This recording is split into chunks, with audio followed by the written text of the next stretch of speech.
Welcome back, horror fans, cinephiles, and Giallo enthusiasts. This is your host, Tanner Leeser, the King in Giallo, and I have something new for you all. This will be the first episode in a series highlighting lesser-known Giallo films.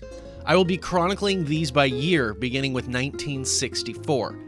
Most of the movies in this series do not have a home video release or haven't had one in decades, and so I will predominantly be providing overviews for these movies. Now, occasionally, I will cover a movie in this series that did have a home video release, and I will do my part to cover those films on the channel in the form of a review and a Gialli tally. I will again highlight Troy Howard's book, So Deadly, So Perverse, which is my primary tool for research in this series. Check out his books on Giallo cinema and help spread the love. Like this video and subscribe to The King in Giallo and ring that notification bell so that the lords of the algorithm bestow their blessings upon me and you continue to be presented with weekly Giallo content. And now, without further ado, welcome one and all to the Forgotten Giallo Films, Episode 1, 1964, Part 1.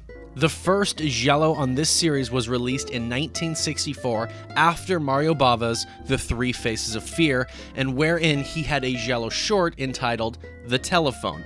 The following movie came out before Mario Bava's Blood and Blacklace.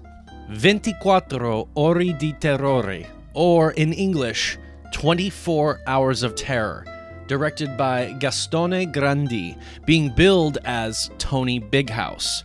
Not sure why he thought a name that sounds like he does porno films would be the right move, but to each their own. Grandi co-wrote the film with Tony Martinez. The plot follows a gang of drug dealers hiding out in a castle in France.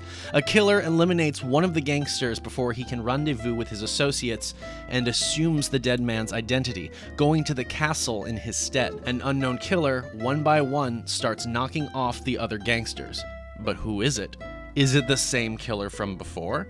The film stars Paul Janning as Jean, Laurent Madison as Daniela, Annie Stewart as Mary, Pino Colizzi as Tronche, and Sergio Rossi as Pierre. 24 Hours of Terror faded into obscurity shortly after its release. Was it because the film was not that good, or because it lacked any distribution outside of Italy?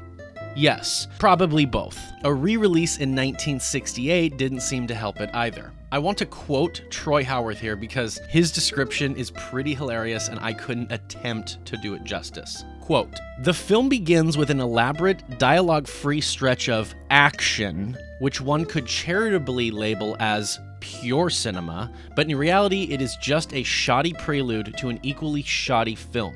Suspense is nil, tension is lacking, and the pacing is absolutely glacial. If anything, the film is more beholden to gangster melodramas of the 1930s, with the thriller element proving to be as negligible as it is poorly handled.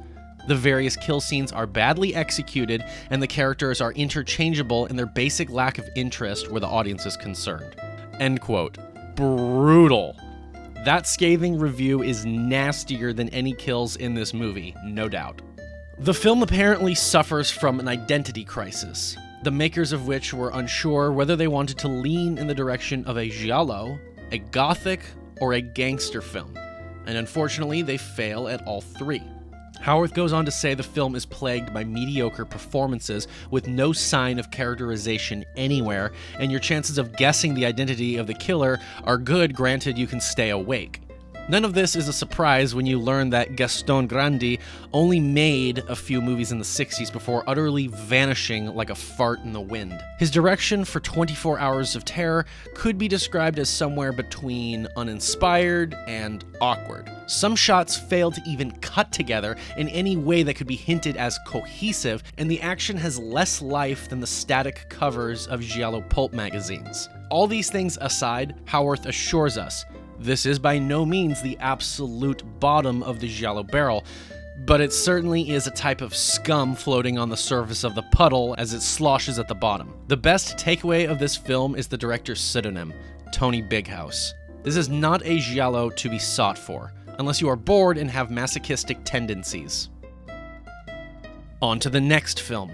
Assassination in Rome, or Assassino Made in Italy, Il Segreto del Vestito Rosso, or El Secreto de Bil North. This film was directed by Silvio Amadio, who co-wrote it with Giovanni Simonelli, with music composed by Armando Travajoli, billed as Armando Trovadoli. The plot revolves around Shelley North, an American woman vacationing in Rome with her husband, who mysteriously disappears.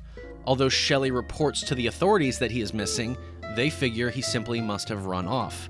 A former lover of Shelley's, Dick Sherman, is now living in Rome working for the newspaper, and he does a little digging of his own and discovers that there was more to Shelley's husband than what he told her. However, a mysterious killer will do whatever he can to prevent the husband from being found. The film stars Hugh O'Brien as Dick Sherman, Sid Charisse as Shelley North, Eleonora Rossi Drago as Erica Tiller, and Alberto Closas as Inspector Baudi. The movie begins with the discovery of a murdered man found near the Trevi Fountain by a drunkard. Director Silvio Amadio early on shows his influence from Bava's The Girl Who Knew Too Much, but this Hitchcock-esque plot seems more interested in luxuriating in the scenery of the locales found in and around Rome and Venice. Later on, this would be better executed by Aldo Lado in his 1972 Giallo, Who Saw Her Die. Assassination in Rome is Amadio's first Giallo picture, but he would go on to create Amok and Smile Before Death, both premiering in 1972 in the golden era of Giallo cinema. Amadio takes a few stylistic cues from Bava, particularly his use of colored gel lights seen predominantly in The Three Faces of Fear, but beyond this technique, Amadio lacks a definitive style of his own. Although his later Giallo films would prove to be seedier and more indulgent in the carnal flair, here in Assassination in Rome, his first Giallo is rather slow, and the direction seems unfocused. The relationship between Sid Charisse and Hugh O'Brien lends little to no believability, but the lack of on-screen chemistry might have been remedied had the role been played by supporting cast member Eleonora Rossi Drago. Rossi Drago earlier had acted under Riccardo Frida as well as one of Harold Reinl's Krimi films, and she demonstrated herself to be adept at whatever character she played, be she sympathetic or malicious, and later would act in another Giallo film, In the Folds of the Flesh, 1970. Hugh O'Brien had more success in Western films, even playing Wyatt Earp in The Life and Legend of Wyatt Earp, 1955 to 1961, as well as acting in 10 Little Indians, 1965, directed by Harry Allen Towers. O'Brien does well enough in the role, but seems to be held back by the script and lack of characterization therein. Sid Charisse, a dancer turned actress, had made a name for herself in the decades previously, performing in musicals and melodramas, but by the late 60s she was seeing less work and unfortunately did not have the same degree of prowess in heavy drama roles. Assassination in Rome is not the worst Giallo film, but the slow pacing and mishandling of the suspenseful scenes makes it one that probably remains forgotten for good reason. The reveal is utterly predictable, and the unfortunate direction of the film only accentuates the script's shortcomings. The film proved that Mario Bava's influence in early Giallo forays was being felt by other filmmakers, regardless of the lack of notoriety at this time with both critics and audiences. This film is regarded by viewers as a slow-paced European cash-in on James Bond movies and is available on DVD in a drive-in double feature pack with Espionage in Tangiers, a 1965 Spanish-Italian spy film directed by Greg C. Tallis and heavily inspired by James Bond films. We will see what the future holds for Assassination in Rome in The King in Giallo. Maybe one day I will hunt down this film and give it a review and gialli tally. Leave your thoughts on that in the comments down below. Please like this video, share it with your friends if they are horror fans or cinephiles, subscribe to The King in Giallo if you haven't yet, and if you have any questions, thoughts, curiosities, or concerns, leave those below in the comments section and I will get back to you. Give The King in Giallo a follow on Instagram and a like on Facebook. Upcoming content on The King in Giallo will be the overview for Ernesto Gastaldi's 1965 proto-giallo Libido, part 2 of the Forgotten Giallo Films 1964 series, and the review and gialli tally video for Blood and Blacklace. Thank you very much for your continued support.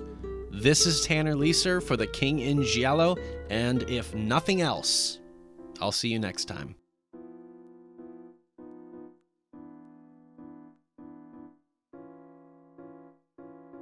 Can't you smell this? Stinks. It stinks of money, doesn't it? Money?